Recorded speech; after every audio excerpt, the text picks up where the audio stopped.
Donc on a un effet spécial qui est sur un de nos rectangles. Si on prend la cible ici et qu'on la déplace par cliquer et glisser sur une autre cible, ça transfère l'effet spécial. Ah oui, ça a transféré aussi la couleur.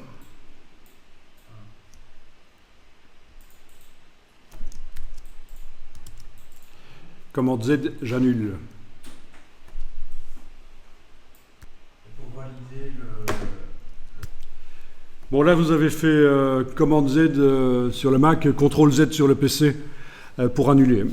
Donc, le cours que je donne ici sur Mac est transférable sur PC. Vous savez que les raccourcis clavier, déjà, il suffit de remplacer... Chaque fois qu'un raccourci clavier fait intervenir la touche CMD, la touche commande sur le Mac, il suffit de le refaire avec la touche CTRL sur le PC, ça marchera. Et donc, on est revenu avec notre cible sur le premier rectangle, voilà, là où il était à l'origine. Et observez un peu ce qui se passe si vous déplacez maintenant cette cible sur le calque.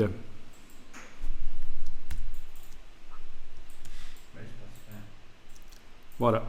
Si vous déplacez la cible sur la vignette ici du calque, elle n'est plus sur l'objet et tous les objets subissent l'effet spécial qui est sur le calque. Ça, c'est très intéressant de voir que ça fonctionne comme ça. Vous voyez que tous les objets subissent une ombre portée. Pourtant, aucun des objets n'a une cible qui est foncée. Et la cible foncée, elle est sur le calque.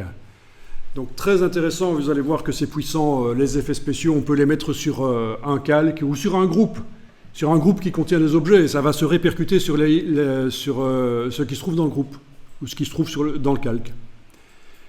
Il faudra faire attention, vous verrez qu'on va tester ça, il faudra faire attention, notamment quand on va créer des cartes routières, on va faire des plans d'accès avec des cartes routières, et vous verrez qu'il faut soit faire l'un, soit l'autre. Quand vous utilisez les effets spéciaux, soit il faut les mettre sur les objets, soit il faut les mettre sur les groupes ou les calques qui contiennent les objets.